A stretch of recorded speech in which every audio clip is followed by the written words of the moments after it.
Thanks to all of you who are continuing to sign in. Before we came on live, I got to see some of the greetings that some of you, wrote in as you made your calls. So thank you for taking an hour or so out of whatever your life is like right now and for turning to something like this at this time. And since we are in a Buddhist context, I would like to run it just a little bit, not too much, just a little bit formally. Gives me a little bit of structure and it helps me a lot too. So in a Buddhist context, the first thing that we do is, before we begin anything, we set our motivation. We fine-tune our motivation for being here, for doing what we're doing. And I find that that really helps me a lot. So to do that, we Buddhists, we have a little formula to do that, where it's called take refuge. If you're Buddhist, you might be familiar with that. And then we also set our motivation. So what I'm going to do is, like I said, I'll do it rather formally. And those of you that are familiar, feel free to think and join with the words. And for those of you that are not, think that you're doing this obviously to help yourself, and also by helping yourself, by giving yourself some tools, some skills, some time, that you're helping many, many, many people, whether you realize it or not, whether you're in contact with them, or whether you see them or not, you are definitely impacting other people. Okay, so that's how I'd like to start. It's called Refuge and Bodhicitta, and it's a very brief line, and I'll recite it 3 times. And then after that, we'll continue the next part of the session.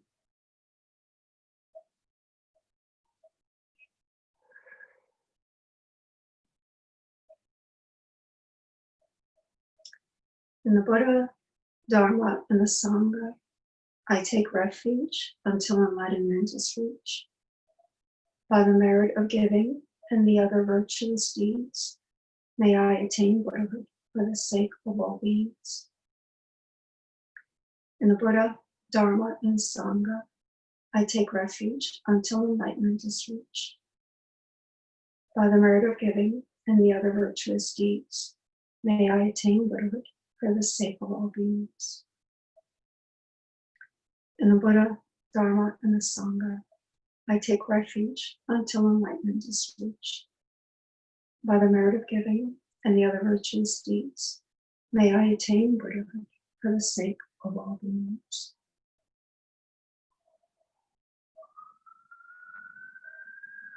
Okay, great, thank you. I've made a little list of things here. You'll see me glancing on my phone. It's just so I don't miss or forget anything that I'd like to mention to you all tonight.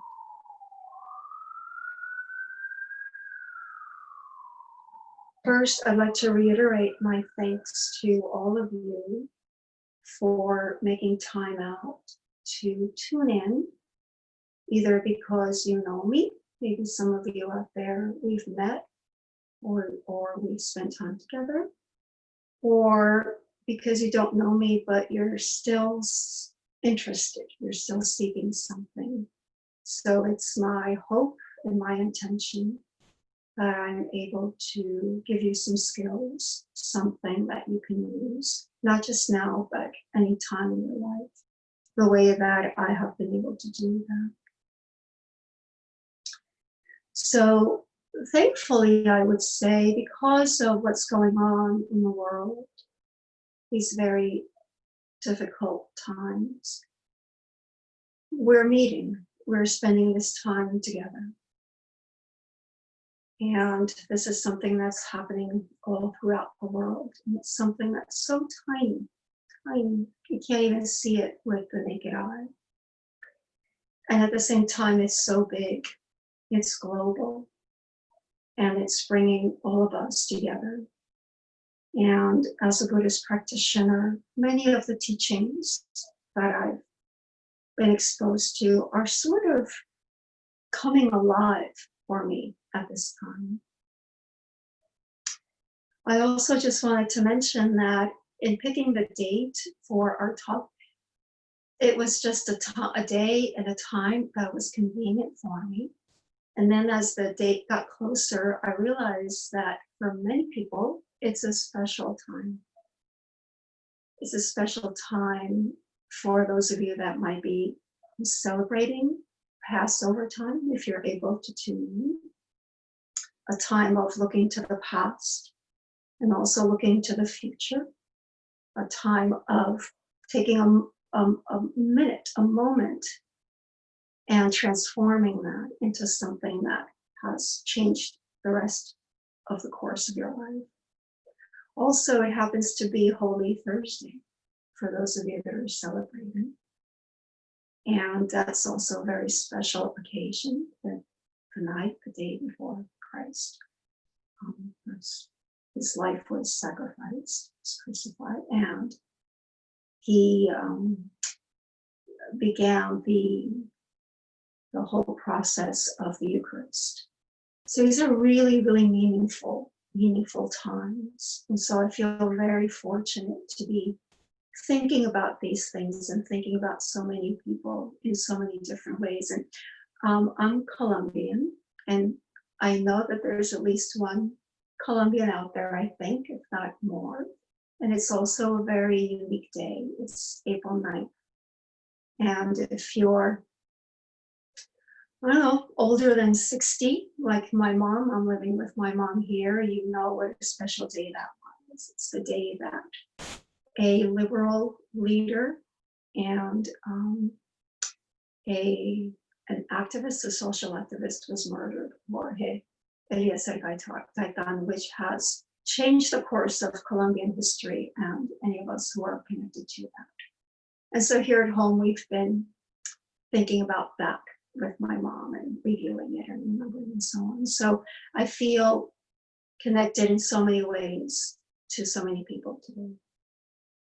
And I'm very grateful for that. So our practice, Buddhist practice, teaches me, my practice, my teachers have taught me that no matter what, whatever's going on, whether it's good or bad, happy or sad, whether I'm mad or I'm glad, that the most important thing is my mind. And more specifically than that, my mindset. And I think that for those of us who are kind of locked up, who are in quarantine, we've had a real chance to see our mind. From one moment to the next, our feelings, what we're thinking, what we're going through, will just switch on and off like that. Nothing has changed. The conditions out there are pretty much the same. Home is pretty much the same. The people we're living with are pretty much the same. They're doing what they're doing, which has been pretty much the same. We're doing what we're doing, which has been pretty much the same. But yet our mind internally is a little bit like a roller coaster. And that instability, that changeability, can create a lot of internal conflict. And when we're not aware of that, we run the risk of acting out of that, of doing things or saying things from that disturbed mind. Whether it's fear, whether it's a momentary impatience, whether it's a momentary frustration, whether it's a momentary paranoia, whether we're alone, whether we're with a pet, with our whole family, with one more person. So that's the most important thing, is the mind, is the mindset. And think of mindset in this context, the way we're going to talk about it and practice tonight. Oh yeah, think about it like the phone And think about it like putting your phone on a particular mode, like airplane mode. Our mind can be a little bit like that. When we put our phone on airplane mode or any mode, it functions specifically to those predetermined criteria. And we right now have the opportunity to do that. It is said in the Buddhist traditions that although good times are nice, it's probably harder to practice during good times, because during good times, we're not very likely to turn to anything for answers, or with our questions, or with our doubts. We just don't question good times. But when things are not very good, we're likely to seek answers, to seek something that's going to help us see through. And so Buddhism takes advantage of that quite a bit. And one of the trainings, one of the things that we're taught is something called transformation. Transforming something. And the reason why we can do that is because of the mind. Meaning that whatever's happening, the mind has the power to make it better, to embellish it, to exaggerate it in a good way for us. But the mind also has the power to make something worse than it actually is. And the Buddhist practices and the techniques and what we'll be practicing today takes full advantage of our mind's capacity to do that. So that is it, basically, our mind and our mindset. So I would say, as you're going through this, just watch your mental behavior, and please don't judge it. Please don't even label it. Just notice how it's a little bit like a roller coaster. And if you've ever been on retreat, you know what I'm talking about. Same place, same room, same practice, and yet the mind is something that's constantly changing. So take advantage of that and see how quickly or how easily your mind can change. And that changeability of the mind, take advantage of it. That flexibility, that fluidity of the mind. Only each one of us can do it. Only each one of us can take the lead in that. So as far as the actual practice, there are, like Eliza said, there's many techniques in the Buddhist tradition to address that, to help us how to manage our difficulties, our challenges, our limitations. And one of them is the 4 immeasurables. So before we practice it, I'm just going to define it so that as we go into it, you have a little bit of an idea, if you already don't, what it is. So it's 4 because it's 4 different emotions that we can cultivate. And it's called immeasurable because our mental capacity for developing it is boundless. The mind is boundless. And so anything that we cultivate internally then becomes boundless. It's also immeasurable because the number of beings, sentient beings that are the object of our positive emotions, they too are countless. If you include every single living being in creation, they're countless. And it's also immeasurable because the positive force, the benefit, we can say merit that we gain from it, that we accumulate, is also boundless. I think the most useful way to practice it is to, when you're doing it, to allow your mind to expand beyond what you can even imagine. And by doing that, you get to learn the boundlessness of your own heart, of your own mind.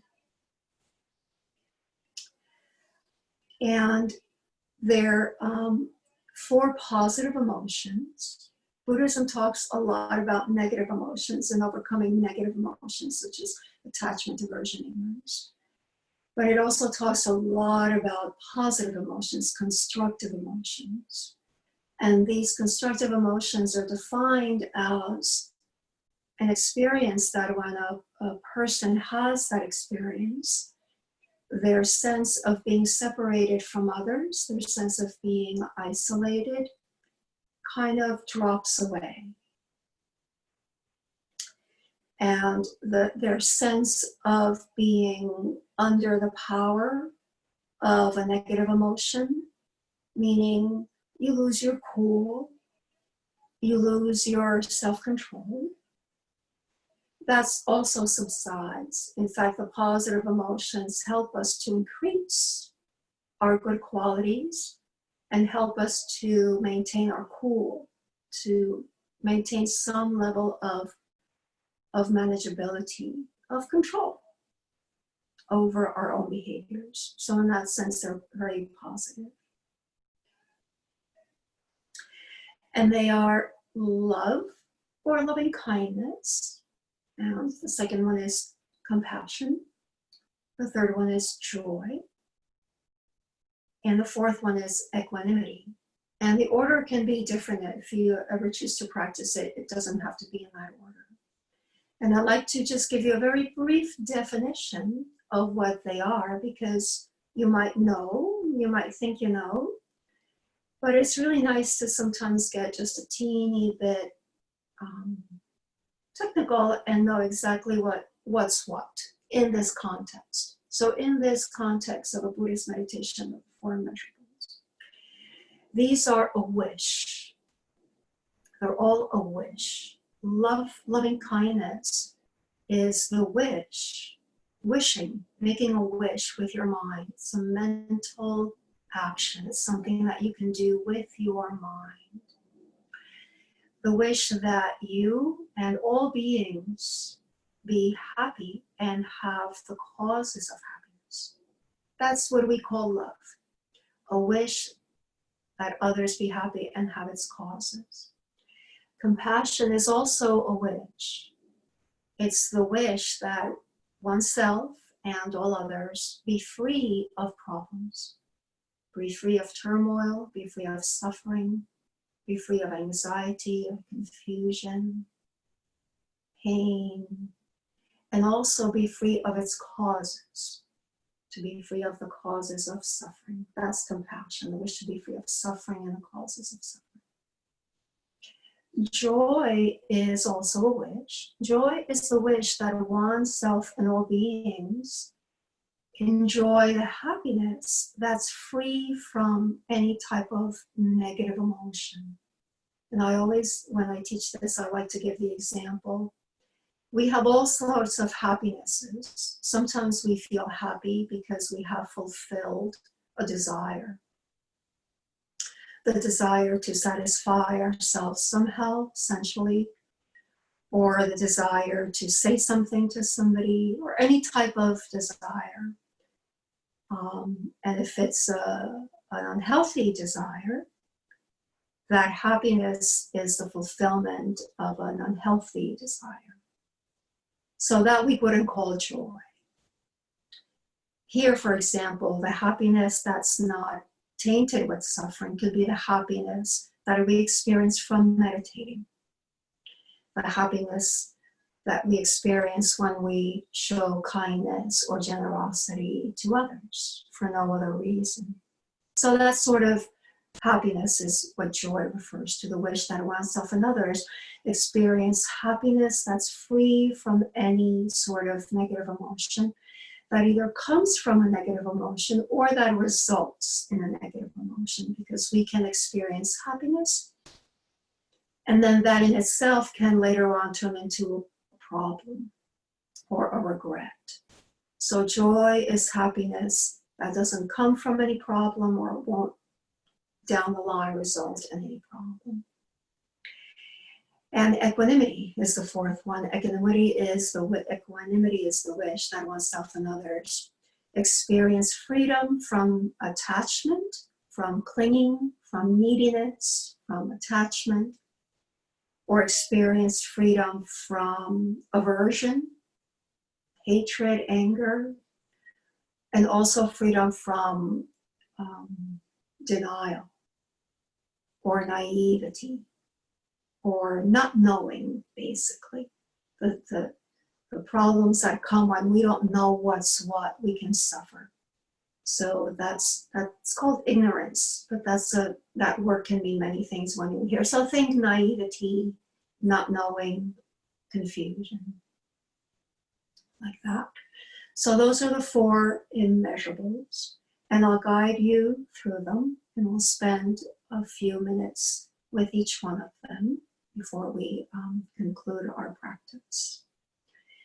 And when you practice it, and I'll remind you of this when we do it, it's very important to not feel like you're doing it as a loner. The whole idea of the Mahayana practices is to overcome that feeling that sometimes we get when we're feeling bad or when we're sad or when we're down or we have the blues. We get in our heads somehow that it's only me, that I'm here alone in my suffering, and that nobody understands what I'm going through, nobody knows what I'm going through. And that increases. If there is anything that increases our suffering, it's the feeling that we're the only ones who feel it. So it's a very important one to keep in mind. Okay. So I'd like to now start to begin now the formal meditation. You can stay in the seat where you are here listening, or if you have a more comfortable spot or a place where you meditate, or a cushion, or if you want to go sit on your sofa, wherever you're going to be comfortable for about 20 minutes without feeling fidgety or feeling that you'll want to move. I've set mine here. I'm in my room in my apartment, and I've set it up here so that I can talk and meditate with you. And you don't need to sit cross-legged. You can sit on your chair. Even if you'd like to, you can lie down. And if you do lie down and you relax, that's wonderful. But if you start to get sleepy, you can sit up so that you don't kind of miss the meditation because you dozed off. If you get to relax, you tend to doze off. So I'll just take a little pause, and if any of you are setting up, or get your clothes really comfortable, loosen your pants, loosen your shirt, turn off your phone. If you want to dim the lights, if you want to take a sip of water.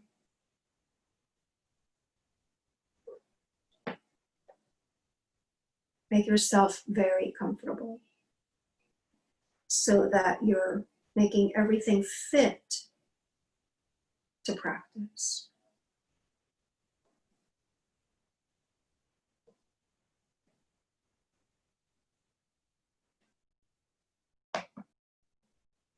Okay, so we'll start now.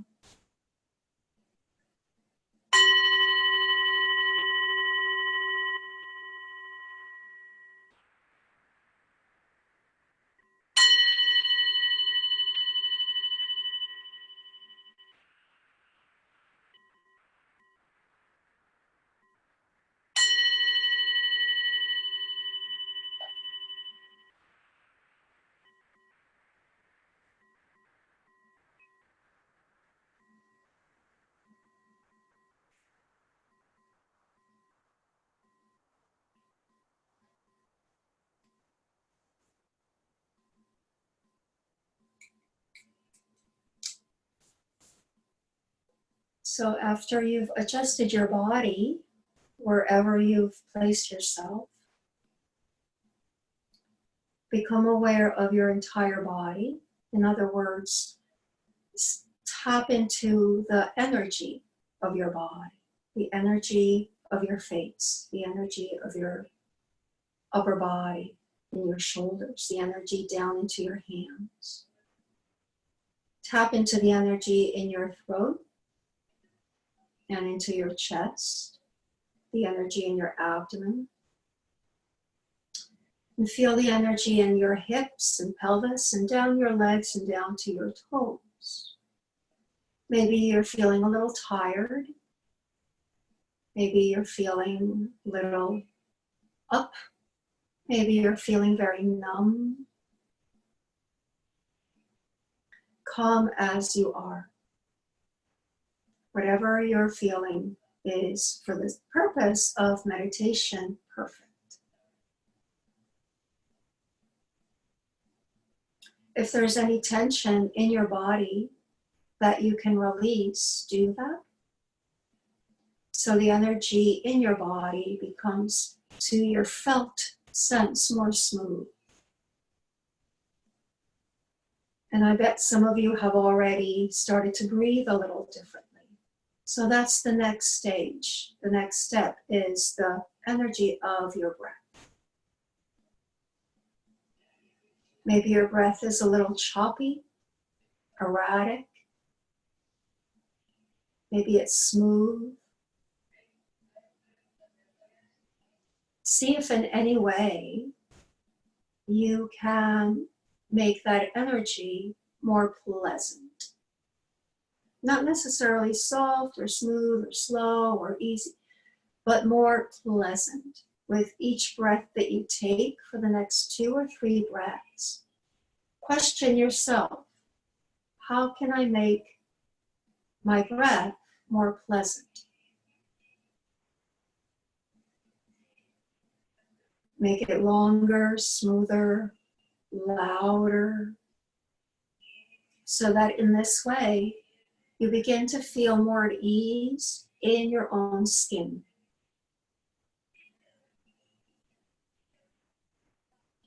And then next stage, next step, next level is the energy in your mind, your emotions.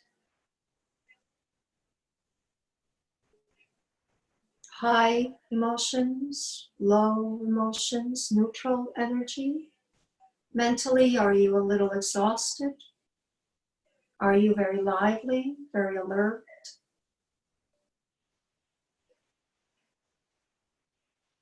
And the breath, if you need to calm down, use your breath. If you need to perk yourself up a little bit, you can use your breath.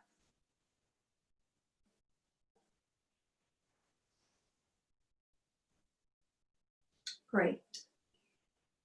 So after having settled in, prepared for the meditation, now we'll move to the main part of the meditation, the 4 Immeasurables. And we'll begin with the order that I define them. Okay, we'll begin with love, loving kindness, the wish that you and all others be happy and have the causes of happiness. And for this type of meditation, it's very important that you begin with yourself. And so, since we're working with the mind, we use the mind by thinking. And you might notice that as you deliberately think some type of thought, might create a shift in your emotional tone. And if there's a shift in your emotional tone, then it will in turn impact your thinking. There's this connection between how we think and how we feel. They impact one another. So we begin with the thoughts. So I'd like you to think to yourself internally, I'd like you to think may I be happy. May I have the causes of happiness. Wouldn't it be wonderful if I were happy? May I be happy.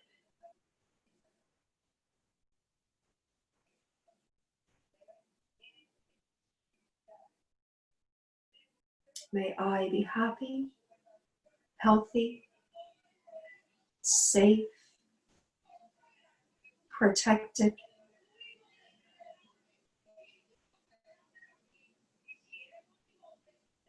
and may I have the causes of happiness.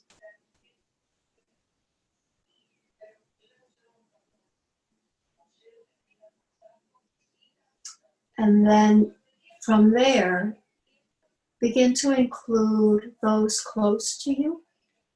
If there's anybody in your room with you, anybody in your house or your apartment with you. And it's like opening up concentric circles. Anybody in your building, if you're like me, living in an apartment building, or in your block, begin to include them. May they be happy and have the causes of happiness.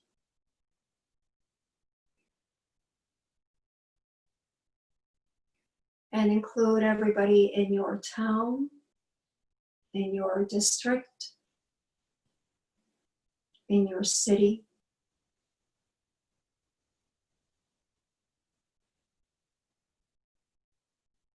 And continue to expand. Include everybody in your state or your department. And of course, everybody in your country, where you are. England, Italy, Chile, I saw somebody in Chile, Colombia, Costa Rica, Canada, US, on and on. And then include everybody in the planet. May all beings be happy and have the causes of happiness. And it's a wish that began very deep in you, for you. But it's the same exact wish, except now it's so magnified. Your love, your loving kindness. May all beings have happiness. Meaning, may they be safe, may they be healthy. Not just happiness of having fun, or happiness of a good time, or temporary happiness, but true, stable, reliable, unalloyed happiness. And the causes of happiness.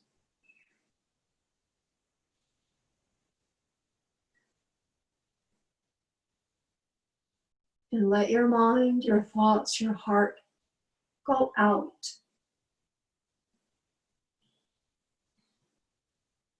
Beyond what you can imagine. Beyond this tiny planet even.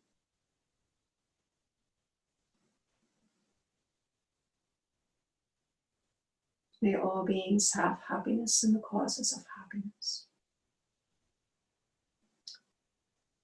And now, all that love, all that loving kindness that you generated and that you emanated and that you expanded and sent out as far as you could imagine, have all of that love now turn around and come back to you.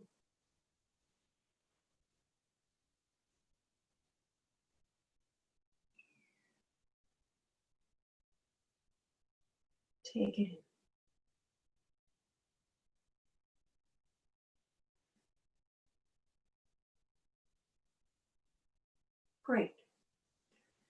So before we go on to compassion, if you need to adjust your legs, if you're getting a little pins and needles, you don't need to meditate being physically uncomfortable. So if you need to make any tiny adjustment, do that.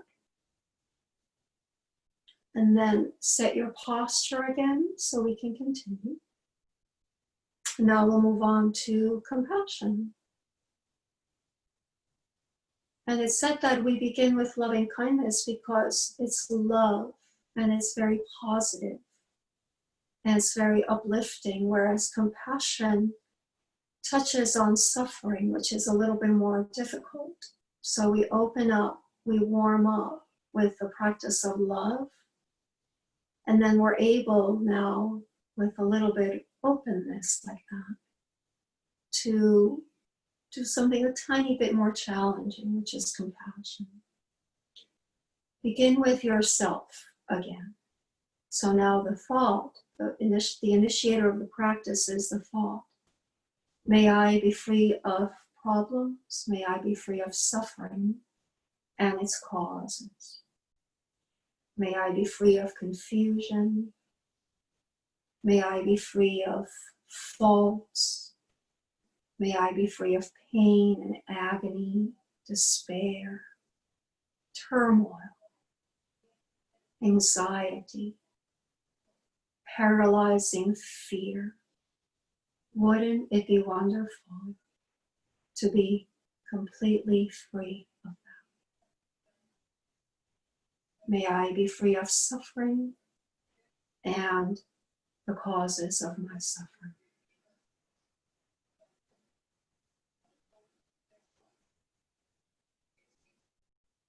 And whatever stirrings in your heart you feel,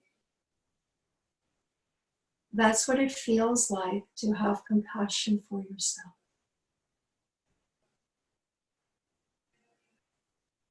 Notice any shift in your emotional tone, any shift in the way that you begin to think and formulate your thoughts.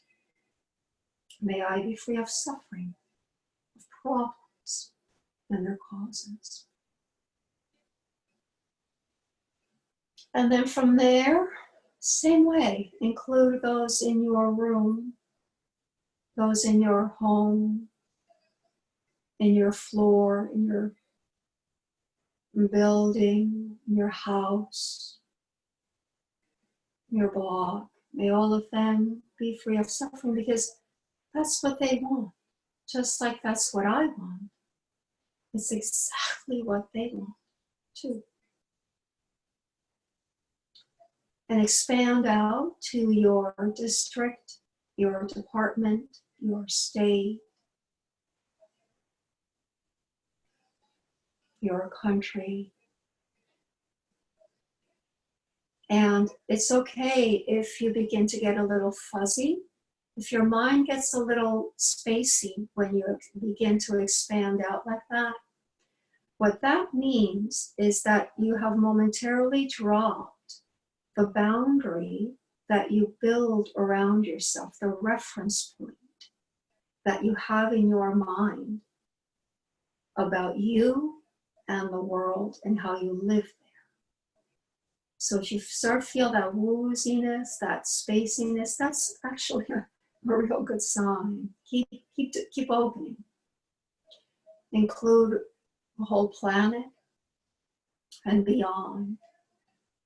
May all beings be free of suffering and the causes of suffering, letting that sentiment, that wish for all beings to experience an end to their pain and turmoil, go out. Go out. Your walls in your room are see-through. The walls see-through. Your floor, your ceiling, they are see-through. May all beings be free of suffering and the causes of suffering. And then all of that compassion that you emanated like the sun, that you sent out, that you put out, that you cultivated outwardly. Now have all of that compassion turn around and come back to you.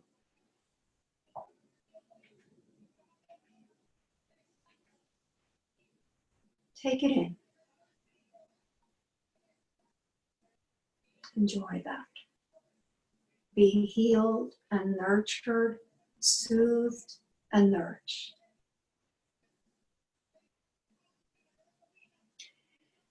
Good. Now, before we move to joy, again, if you'd like to make any little shift in your body, take a few, 1 or 2 or 3 deep breaths, kind of refresh. It's like turning to the next chapter of a book. Do that. And after that, straighten yourself, compose your body, your breath, and we'll practice joy. And again, begin with that wish, that mental, that thing that you can do with your mind. The thing you can do with your mind is generate a type of thought. A type of thought that brings you goodness and thereby brings others goodness. That's called a mental deed. A mental deed. So here it's, may I experience joy, may I experience happiness that doesn't come from or won't result in any problem. May I experience joy free from any tether or complication or knot or no strings attached. That would be a good one. So happiness with no strings attached. That's joy. May I experience that joy. And as you begin to include those in the room with you and in your home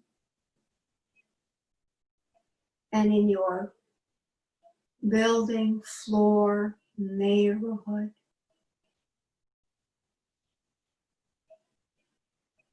you become more comfortable now, more familiar with that expanding sense.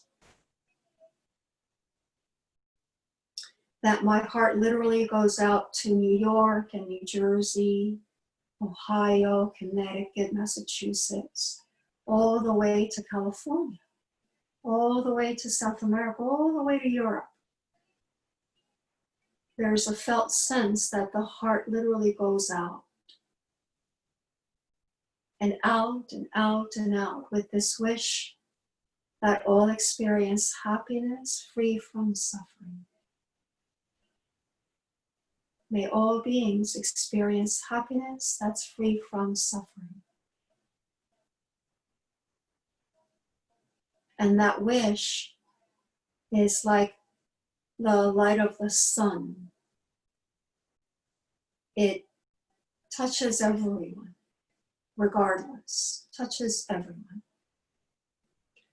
And then that joy that you emanated and radiated, have it now turn around and come back to you. All that joy.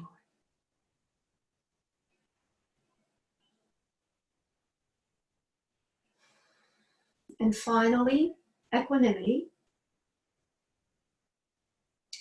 The wish that you and others be free from partiality, free from likes and dislikes, basically. And begin with yourself. May I be free from thinking in terms of friends and enemies. May I be free from thinking in terms of, I like these, I don't like these, and the rest of these I don't know, so I don't care about. It's very important to not have favorites or not have people we exclude or people that simply because we don't know them, we don't feel for them. May I have more equanimity in my life. May I experience equanimity. We know how we suffer from attachment, from aversion, from ignoring. The wish for equanimity is the wish to be free from them. And then again, like 3 times before, may all beings be free from partiality, free from attachment and aversion and naivety. May all beings experience more and more equanimity.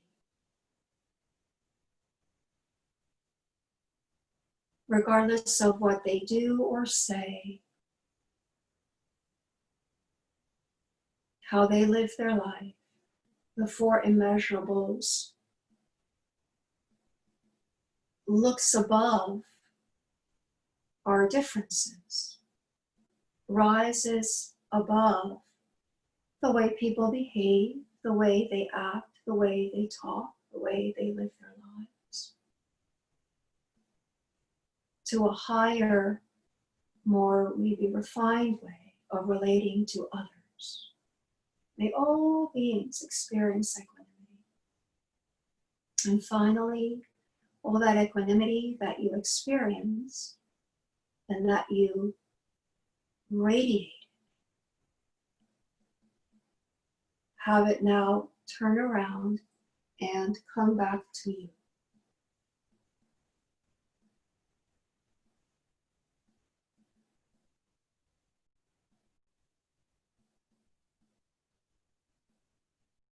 All of it, all that love, all that compassion, all that joy, all that equanimity.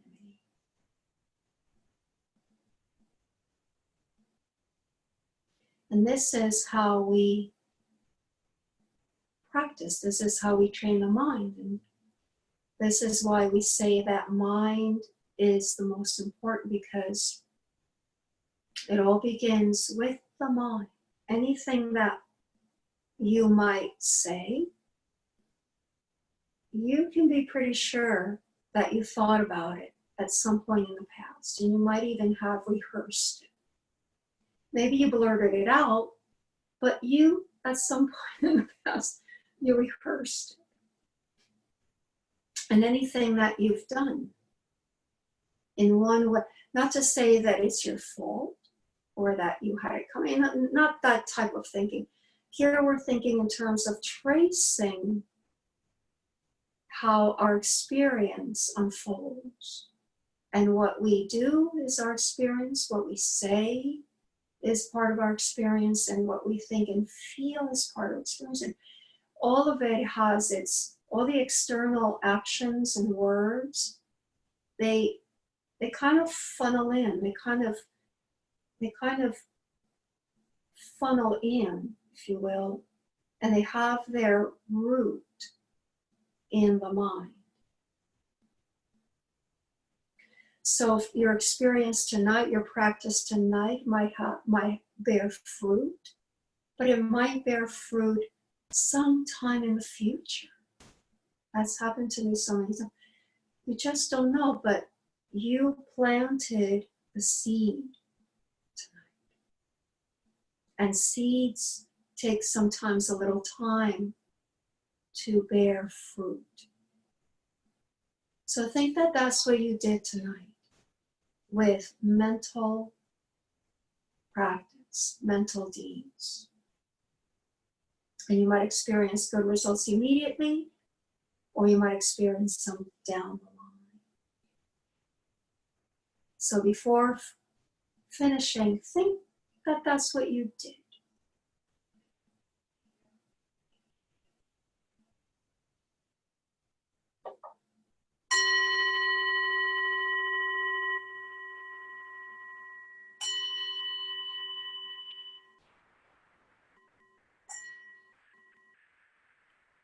Thank you so much for leading us in that beautiful practice. We have a couple minutes now for Q&A. So one question, Kathy, she's asking, she says, I experience anxiety when expanding my thoughts and feeling to other beings related to feeling loss of self. Could you comment on this, please? Great. So thank you for attending and thank you for listening. Thank you for your efforts in practice.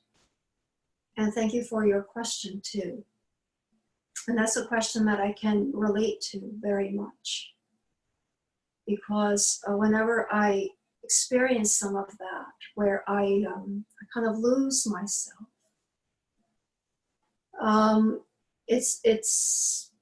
you're right, first of all. It is a cause for a little bit of panic. So for you or anybody else, all I can say is, on the one hand, what I've been taught, and on the other hand, what I myself have done in that situation. What I do is I come back to my body. I come back to my solid, like sometimes I even do this. Because even though I might think that I lost myself, well, you're still there. You're still there. Oh, I open my eyes, I ground myself, I drink a little water. So it's a temporary fix.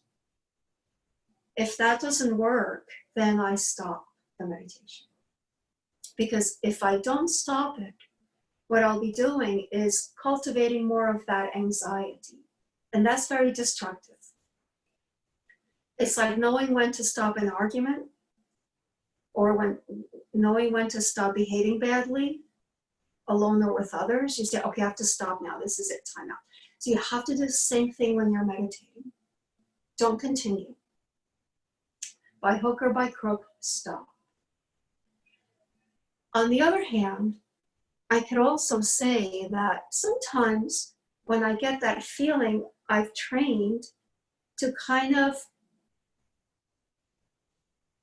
I don't know, enjoy it because, gee, I'm losing all of this, all this baggage that I carry around with me. Sometimes I think it'd be really nice to forget a lot. I live with my mom and she's starting to forget some things. And sometimes I think, what about forgetting all my history? As a Buddhist, we can play.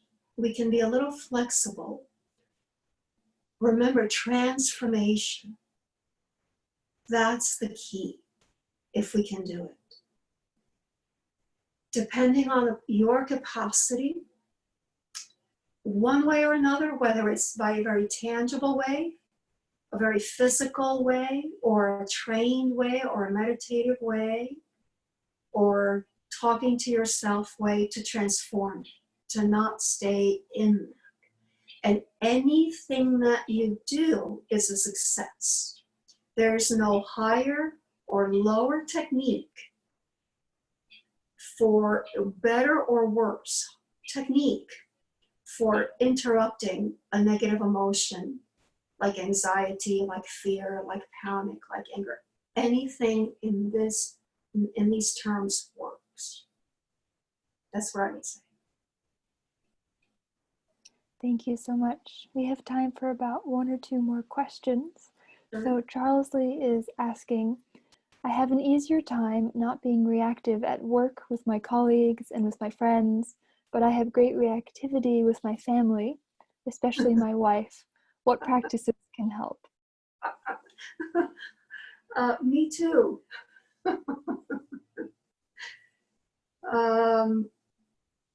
Thank you. Thank you for being so honest. I never asked that question. I never said that out loud to anybody. I started to recognize that to my sadness and my shame, but I never confessed it to anybody or share it with anybody. Well, I think that in some ways it's really easy to be nice, because if you're not, you might lose your job. So at work, we're kind of being paid to be nice. I don't mean to be very blunt or very, stark, but we know that if at work we misbehave, there's going to be a price that we consider high, which is loss of job, loss of income. And with the other people, we don't seem to consider that there's such a big loss. They'll love us, they'll accept us, I'll apologize, I'll wait it out. I mean, we have all these strategies, but I think it's because we don't see what we're losing when what's at stake? I mean, what's at stake when we're, not being patient, for example, or not being creative, or not being energetic, or not being on time, okay, or not, whatever it is that we do with our families, or those people in our lives that we kind of know better, but we get away with things.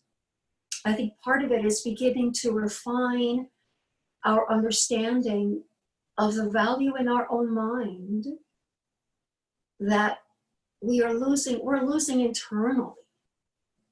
We're losing internally when we don't show up on time, when we don't keep our word, when we aren't friendly, when we don't get along. Same things that we have to do at work in some way, we have to do at home or with our family and friends.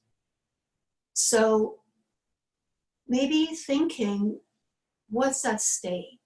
And reevaluating that it's more of an internal value. It's personal. I'm going to be a man of my word. I'm going to be a woman of my word. I'm going to be a nun of my word to everybody. It's like taking a little vow, So, and that immediately is going to change your mindset. It's going to be private. And what you'll gain, no amount of money or raise or title or status can ever touch it, will ever compare to that. So I would say I'm kind of hitting the root of it with this answer. All the other techniques, leave the room for a few minutes, don't wait till things get out of hand in an argument. All these little things we might know. I think we don't do them because of what I said before. So think about that. Give it a little bit of thought, and that way we all learn to develop the value of our own mind, of the power of our own mind, that we don't need to be paid. Or, maybe the question, maybe the person who asked it, and many of us out here need to be paid to be nice. So let's not be that type of a person, okay, that needs to be paid or rewarded to be the good person that we can be. Okay. Thank you. So one last question. How can anyone who would like to be in touch with you reach out? And as you answer, I'm going to post a link to where everyone can find Marcela's online Dharma talk and some others as well. Okay. Well, thank you for that. Yeah, through email is good. That would be fine. And from there we can then have a discussion or a conversation. So feel free about the talk, or maybe something in the talk or in the meditation sparked something and you're going to think about it, and you'll contact me later, or you might decide down the road to contact me or anything like that. I'm happy to hear from any of you, near or far. Thank you so much. We really appreciate it. I have just a few closing notes. We'd like to thank everyone for making the time to join today in what is for many people a very busy time. We have another online practice coming up this Sunday, 2 p.m. Eastern with Roshi Joan Halifax. And you can also keep checking tricycle.org/live for upcoming session dates and to view the recordings. We're going to be continuously updating that page and trying to keep these going through the duration of social distancing. And finally, we are providing these sessions for free, so if you'd like to support, please consider donating at tricycle.org/donate. We're very grateful for everyone who has already generously shared donations. So may everyone be healthy and safe and have a good night. Thank you, Eliza. I'd just like to thank Tricycle before we close. I'd like to thank Matthew, Danya, Sam, Karen, Amanda, you, Eliza, again, and Mary Talbot for all your help, all your assistance, seen and unseen. And before we finish, I'd like to conclude with the Buddhist dedication of merit. Absolutely. Whatever benefit, whatever positive force that came from this, whatever goodness, clarity, insight, or relief that came from this, may it go deeper and deeper and act as a cause for enlightenment for the benefit of all. Thank you very much. Thank you all. Have a good night.